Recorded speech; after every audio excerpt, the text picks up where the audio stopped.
दोस्तों कभी कभी ज़िंदगी में ऐसे पल आते हैं जब जैसे कि हम कुछ और पाना चाहते हैं, कुछ और चाहते हैं, लेकिन मिलता कुछ और है, कभी होता कुछ और है। या यूँ कहें कि कभी कभी शिक्षा हम इतनी ज़्यादा पा लेते हैं और उसका परिणाम स्वरूप उसका परिणाम नहीं मिलता है। तो हमारे आसपास समाज हमसे एक ही सवाल करता है कि इतना ज़्यादा शिक्षा लेने के बाद क्या मिला तुमको। ये सवाल सिर्फ समाज का के साथ साथ हमारे घर के अंदर पत्नी का भी होता है, इतना पढ़ लिख के क्या फ़ायदा मिला।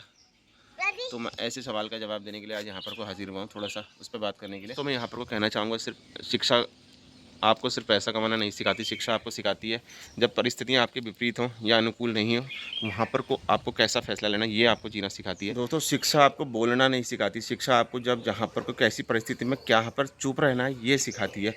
आज के समय में बोलना सबको आ रहा है, अनपढ़ व्यक्ति ज़्यादा बोल देता है और पढ़ा लिखा व्यक्ति इस परिस्थिति में कहाँ पर को चुप रहना है, खामोश रहना सिखाता है।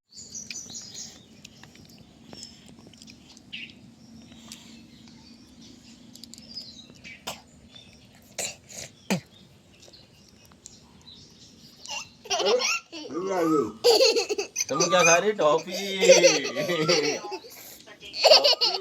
Smile smile.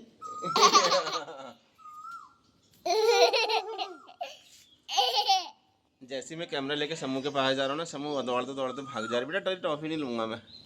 टॉफी दिखा दो। ये ऐसी टॉफी खा रही है, मेरे को देगी? दे दे यार बेटा।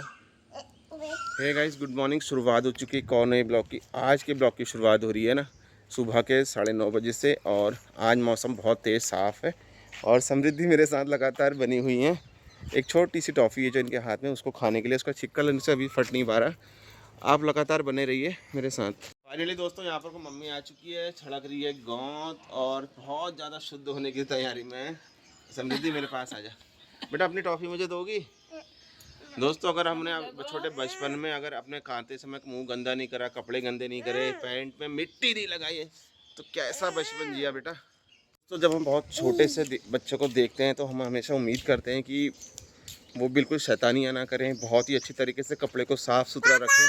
लेकिन हम भूल जाते हैं इनसे, हम इनका बचपन छीनने की कोशिश करते हैं, क्योंकि इन मिट्टी से पुते हुए पैर, हाथ पैरों में मिट्टी लगना और कपड़े खाना खाते समय कपड़ों को गंदा करना, मुंह पर खाना लगाना और दीवारों पर लिखना, पेंसिल से लिखना जब शुरुआत करते हैं तो दीवारें गंदी कर देना, एक छोटे छोटे पल होते हैं जिनको हम चाहते हैं कि बच्चे ऐसा ना करें, लेकिन उसको हम कहीं ना कहीं आज महसूस नहीं कर रहे, लेकिन आने वाले समय में बहुत महसूस करेंगे और मिस करेंगे।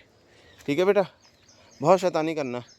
मेरा मानना है कि बच्चे जितनी ज़्यादा शैतानी करें वो हमारे लिए बहुत अच्छी चीज़ है, क्योंकि अक्सर आपने एक चीज़ सवाल सुना होगा, देखा होगा, समाज के बहुत सारे लोगों के मुँह में से बातें सुनी होंगी कि काश हम बचपन को दोबारा से जी पाते।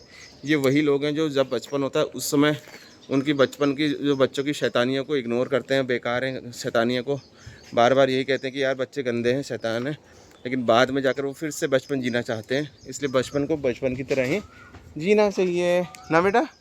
मस्ती कितनी करोगी? बहुत ज़्यादा करोगी ना? कैसे करोगी? ऐसा करना ना, खूब मस्ती करना, ठीक है?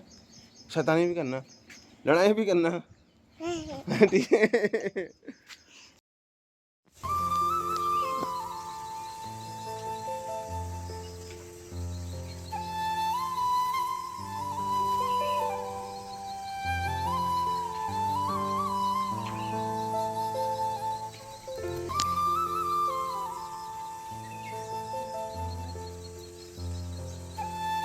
यहाँ पर को देखिए बच्चे कितना बदल चुके हैं, और ये देखिए ये जो है ना, ये अनुभूति है, और ये आराध्या यानी कि हमारी अद्दू, ये अनुराधा, और एक और आ चुकी है।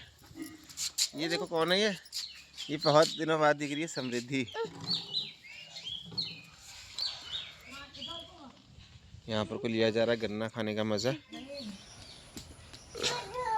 दोस्तों शाम का समय हो चुका है, शाम का लगभग 4:30 बज चुका है और सब बच्चे तैयार हो चुके हैं यहाँ पर इस प्रकार से। आराध्या अब भी अभी थोड़ी देर पहले सोकर उठ के आई हुई हैं, और समृद्धि देखिए बहुत समय पहले से उठ गई है। समूह मेरे पास आ जाए एक बार, यहाँ पर हाई कर जा बेटा।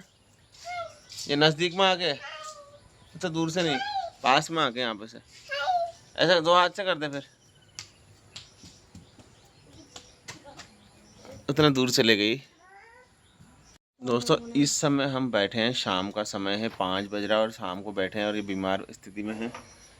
हाय कर दो।